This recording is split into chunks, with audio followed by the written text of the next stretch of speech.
ඉතින් අපි දැන් ඩුබායි සුද්ද ළඟදී මම ඔබේ වීඩියෝ එකක් දැක්කා ඔබේ TikTok account එකේ තියෙන වීඩියෝ එකක් දැක්කා. ඒක සාමාන්‍යයෙන් සාපේක්ෂව මට මතක විදියට මිලියන 1.5ක් විතර බලලා තිබ්බා. ඔව්. මුහුණු පොතෙත් 1.5 ගිහින් තිබ්බා මේ TikTok account එකේ යගියා මිලියනයක්. ඒ වීඩියෝ එකේ තිබ්බේ දැන් මේ එහා පැත්තේ ඉන්න ගෑල් ළමයා. හරියට මේ වීඩියෝ ඉන්නේ එහා පැත්තේ ඉන්න ගෑල් ළමයට ඔබ පාරේ හම්බෙලා රුපියල් 50000ක් දීලා උදව් කරනවා. හැබැයි ඒ ගෑල් ළමයා දැන් මෙතන ඉන්නවා. වැඩ කරනවා. මොකද්ද මේ සිද්ධිය? මේවයි. ස්ක්‍රිප්ට් එකක්ද? නෑ නෑ නෑ. මේක ඒක තමයි මම කවදාවත් මේ සත්‍ය සිදුවීම් කරන ඇරෙන්න හොරබොරු වංචා කරන්නේ. ඒ වීඩියෝ එක මට මාගාව වැඩ කරන සේවකයෝ නෑ. වීඩියෝ එඩිට් කරා. මේ සේවිකාවක් නෙවෙයි ඔබේ. නෑ නෑ නෑ. අදුරන්නේවත් නෑ. අදුරන්නේවත් නෑ. මෙයා ඇවිල්ලා වීඩියෝ දෙකක් මං ගන්නවා. වීඩියෝ දෙකක් මං ගන්නවා අවස්ථාව දෙකකදී එතෙන්දී අරගෙන ඇවිල්ලා ඒක ගලපලා දෙකකදී කරනවා. එතකොට මම මෙයාට දීපු සල්ලි මෙයාගේ අතේ තියෙනවා. සමහර අවස්ථාවේදී වීඩියෝ දෙකක කෑලි නෙතිබ්බේ. අනිත් 50000 මගේ අතේ සල්ලි තියෙනවා. දැන් මේ ඇත්තටම මේ ගෑල්ලාමයට 50000 විතරක් නෙමෙයි සල්ලි විතරක් නෙමෙයි අද මෙයාට තනි රූම් එකක් දීලා අද අපේ ගෙදර තමයි මෙයා ඉන්නේ. අපේ ගෙදර ඉන්නේ? මගේ ගෙදර ඉන්නේ. මගේ ගෙදර ඉන්නේ. හේතුව මම කියන්න මෙයාගේ ජීවිත කතාව ගත්තොත් මෙයා ජීවිතේ නැති කරගන්න ගිය ළමයි. ඔයා මෙයාගෙන් අහන්න පුළුවන්. මොකද්ද? ඔයා අහන්නකෝ මෙයාගෙන්. සම්පූර්ණම. සේනානි කෞශල්‍ය. වයස. දැන් 18යි. ගම්පලාත. පත්නපුර. මේ කියන කතාවේ මොකක්ද ඇත්ත නැත්ත? මං අයියේ ජීවිතේ කියාගන්න බැරි ප්‍රශ්න ගොඩකින් දෙපු ගෑල් ළමයි.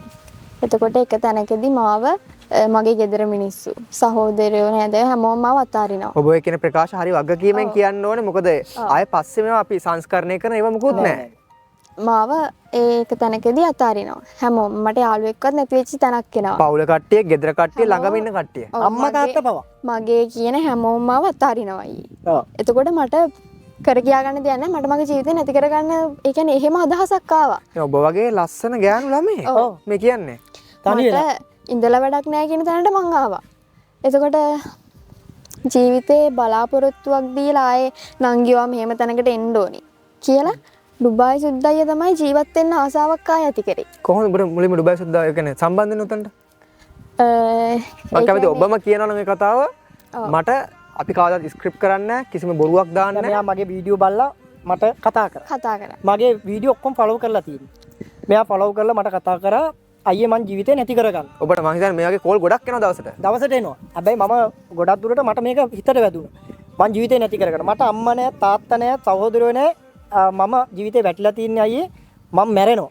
මට ජීවිතේ නැති කරගන්න ඕන. හැබැයි මං අයියාගේ වීඩියෝ බලනවා. මං අයියාගේ ඔක්කොම ෆලෝ කරලා තියෙනවා. හැම channel එකක්ම.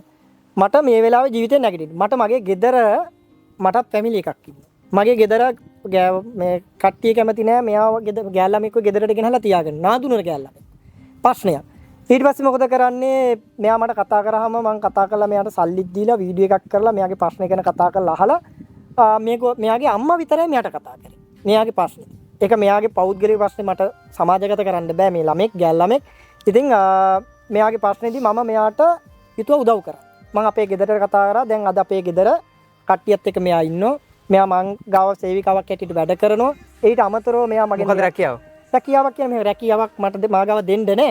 ඒ උනාට මම මෙයාට දෙයක් අය කියන්නේ සෝෂල් මීඩියා හරහා මගේ වැඩ පිළිවෙලක් කරගෙන යන්නේ මෙයාට වගකීමක් බාර දීලා තියෙනවා. ඒ කියන්නේ මම මෙයාට උගන්වනවා. දැන් මෙයාට ඕනම විදිහකට දෙයක් ඉගෙනගෙන ඉදිරියට යන්න පුළුවන්.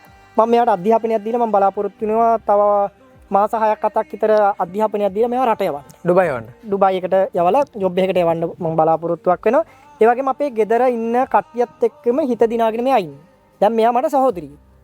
මෙයාගේ ජීවිතේ නැති කරගන්න ගිය ගෑනු ළමෙක් අද ජීවිතේ බලාපොරොත්තුවක් තියාගෙන අර නැති වෙච්ච අම්මා තාත්තා සහෝදරයෝ මෙයාත් එක්ක කතා කරපු නැති හැම කෙනෙක්ම අද මෙයාත් එක්ක කතා කරනවා. දැන් අපි හෙට නැත්තම් අනිද්ද දිහාට මෙයාගේ අම්මා බලන්න. ගෙදරට ගිහින් එතකොටත් ඒක වීඩියෝ එකක් බලන්න පුළුවන් අම්මා කතා කරනදී. හරිද? ඉතින් මට කරන්න පුළුවන් දේ ඒක. සමහර මේ සෝෂල් මීඩියා එකේ මේ චරිත අන්න ඩුබායි සුද්දා රංගපෑමක් කරන අන්න අර සල්ලි දීපු ගෑල්ලාමයා දැන් අනිත් වීඩියෝ වලත් ඉන්නවා මෙහෙමයි කතන්දරේ දන්නේ නැතුව. මම ඒක තමයි මිනිසුන්ට කියන්නේ නිතරම ඕගොල්ලෝ දකින්න දේ නෙමෙයි ඇතුලේ තියෙන්නේ. පොඩ්ඩක් දෙයක් කෙනෙකුට කියන්න ඉස්සලා පොඩ්ඩක් හොයලා බලන්න. මොන තත්ත්වයකද මේ ළමයා ඉන්නේ කියලා. මැරෙන්න ගිය ළමෙක්ව ජීවිතේ බේරලා ඒ ළමයාගේ ජීවිතයක් හදාගෙන ඉදිරියට යන්න උදව් කරපු එක මම අහනවා ඒක මං කරපු එක වැරද්දක්ද නැද්ද? එහෙම ළමයෙකුටද 50000ක් දෙන්න ඕන? එහෙම ළමයෙකුටද මම ළඟ රැකියාවක් කරන්න අවස්ථාව දෙන්න ඕන? ඔබ කියන්න මට. මුලින්ම මං අහන්න ගමු ඔබ සියලුම කතා ඇත්තද? ඇත්ත. මෙහෙමයි මේක කියන්න ඕනි. අපේ ගෙදර මිනිස්සු මාවත් ඈරියකට ඒ මිනිස්සු වැරදි නෑ. මං වැරදි. ඒකට මං වැරදි. මං ඉතින් විහිං මගේ ජීවිතේ නාස්ති කරගන්න ගියා. හැබැයි මට ඩුබායි සුද්දයි හම්බුනේ වාසනාවකට. මං ජීවිතේ එතනින් බේරගත්තා. ඉතින් ඒක තමයි මෙතන හොඳ දෙයක් තියෙන්නේ. දැන් මෙයාගේ ජීවිතයේ මෙයාගේ මොන හරි වැරදි අඩුපාඩු නිසා මොකක් හරි දෙයකදී දෙමාපිය මෙයාව අතාරින්. දෙමාපිය ඇතාරලා මෙයාට වැටිලා පතුලටම වැටිලා මැරෙන්න යන අවස්ථාවකදී අපි කල යුත්තේ જાතියක් ඇතුළේ අපේ කෙල්ලෙකුට අපේ ළමෙකුට ජීවිතේ නැති කරන්න දීලා පැත්තකට වෙන එකද ඒ ළමයාගේ ජීවිතය හදාගන්න අහුවරණක් දීලා ඉන්න තැනක් දීලා අවවාදයක් කරලා අනුශාසනාවක් කරලා හිත හදලා මේ වගේ තැනකට ගන්න එක. ඔබ මට කතා කරා. ඔබ දැන් මේ කතාව කිව්වනේ. ඔව්. දැන් එතනින් පස්සේ මොන වගේ පෙච්චරක් තිබ්බද? දැන් ওই වීඩියෝ සමාජගත කරා. ඔව් කරා. කරලා මට වීඩියෝ එක 1 මිලියන් යනකම් මුහුණුපතේ බැනලා තිබ්බා. වැඩි හරියම බැනලා තිබ්බේ ඩුබායි වලම ඉන්න මිනිස්සු. මේ මිනිස්සු දන්නේ නැහනේ. ඒ මිනිස්සු ආප්පා මේක රංගපෑමක් ඩුබායි සුද්දා කියන හොරෙක් මේක රංගපෑමක් මේ විදියයි අන්න කෙල්ලට 50000ක් දුන්නා. ඒක බොරුවක්. 50000 විතරක් නෙමෙයි 50000 දීලා මං ළඟ රැකියාවකුත් දීලා ඉන්න කාමරයකුත් දීලා තුන් වෙලටම කණ්ඩක් දීලා අද මගේ සහෝදරියක් හැටියට මම බලා ගන්න. මගේ අම්මා තාත්තා මෙයාට අම්මා තාත්තා නැති වෙන අවස්ථාවල් තිබ්බා, සහෝදරයෝ නැති වෙන අවස්ථාවල් තිබ්බා. ඒ ඔක්කොම මගේ ගෙදරින් මේ ළමයට හම්බෙන්නේ. අද මේ ළමයා මට කියන එක දෙයක්. බට අයියේ කවුරු නැතු වුණත් අයියේ මම ඉන්නෝ. මේ වගේ එක ළමයෙකුට නෙමෙයි. බර ගානකට ළමයින්ගේ ජීවිතවලට මම ජීවිත දීලා තියෙනවා. ඩුබායි යවලා තියෙනවා. විතරක් නෙමෙයි ලංකාවේ ඉන්නෝ. සෑහෙන ළමයි. මේක කතාවක්. මම කියන්නේ සමහර චරිත ඇති රංගපාන. හැබැයි මේ සුදු පිරුවට ඇඳගෙන සමහර චරිත ඇති. හැබැයි මේ චරිත එහෙම රංගපාන්නේ නැහැ. දැන් ඔයගොල්ලෝ ගෙදර අපි යනෝනේ. අම්මට මං කතා කරනවා. අම්මට කෝල් කරලා කතා කරා. මෙයා මං දැකලක්වත් නැහැ. අම්මට කතා කරා. අම්මා අඬා කියනවා. අනේ පුතේ සෑහෙන්න වටිනවා. අනේ පුතේ මගේ දුව. ඒ අම්මා කෙනෙක් තමයි මතක තියාගන්න. මම එක අවස්ථාවකදී හිරේ ගිය අවස්ථාවක් තිබුණා. මගේ තාත්තා ආවේ නැහැ මම බලන්න. මගේ සහෝදරයා ආවේ නැහැ. මම පොඩි කාලේ මිනිස්සුෙකුට ගහලා මං හිරේ ගියා. හිර කුඩුවට ගියා. ගිය වෙලාවේදී මගේ අයියා කෙනෙක් සහෝදරයෝ ගොඩක් හිටියා. එකෙක් ආවේ නෑ බලන්න. මගේ අම්මා මගේ කුඩුව ගාවට ආවා. ඇවිල්ලා රාලා හමිල ගාවට වැඳ වැටි අනේ සර් මගේ පුතා බේලා දෙන්න. අනේ එහෙම කරන්නේ නෑ. මට හිටි මගේ අම්මා විතරයි.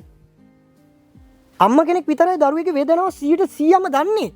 මම දන්න විදිහෙන් නෑ. තාත්තා කෙනෙකුට වඩා. දැන් මෙයාගේ තාත්තා මන් දන්න විදිහට මන් දන්නේ මෙයාගේ අඩුපාඩු මොන හරි දෙයක් ඉන්න වෙන්නේ නැති.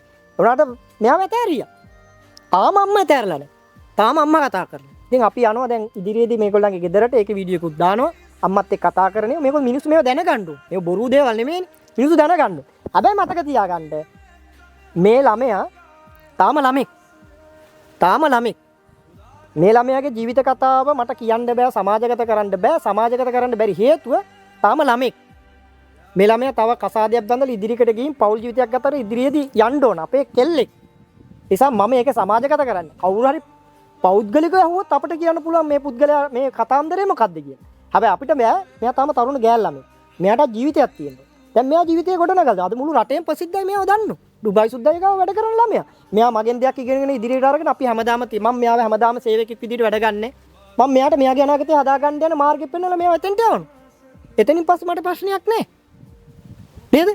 සවය වීදුරු ගෙවල් වල ඉඳන් ගල් ගහන මිනිස්සුන්ට කියන්නේ ඔල පොඩ්ඩක් හිතහල්ලා ඔය රුපියලක්වත් දෙන්නේ නැති මිනිස්සු තමයි අපි කීයක් හරි දෙන මිනිහෙකුට අනේ රුපියල් 100ද දුන්නේ ඈ අපෝ මේ මූ කැමරාවක් අරගෙන ගිහින් සල්ලි දෙනවා කැමරාවක් ඉස්සරහට අරන් ගිහින් උදව් කරනවා මතක තියාගන්න අපි රුපියලක් හරි දෙනවා රුපියලක්වත් දෙන්නේ නැති මිනිස්සු ඇහිල්ලා අපේ වීදුරු ගෙවල් වල ඉඳන් ගල් ගහන ඒක අපේ ලංකාවේ 99% කරන්නේ සිංහල මිනිහෙක් මම කිව්වේ අපේ සිංහල ජාතියේ සිංහල මිනිහෙක්ම තමයි සිංහල මිනිහෙකුට වල කපන්නේ ඇඳුම් පදයක් ගන්න කටකතාවක් හදන්නේ සිංහල මිනිහෙක්මයි සිංහල මිනිහෙක්ම තමයි සිංහල මිනිහෙක්ගේ ගෙවල් ළඟ බිස්නස් එකක් පටන් ගන්න ඕන මූ සැලොන් එකක් දැම්මනම් ඒ සැලොන් එක ගාවටම ගිහින් තව එකේ සැලොන් එකක් දාන්න.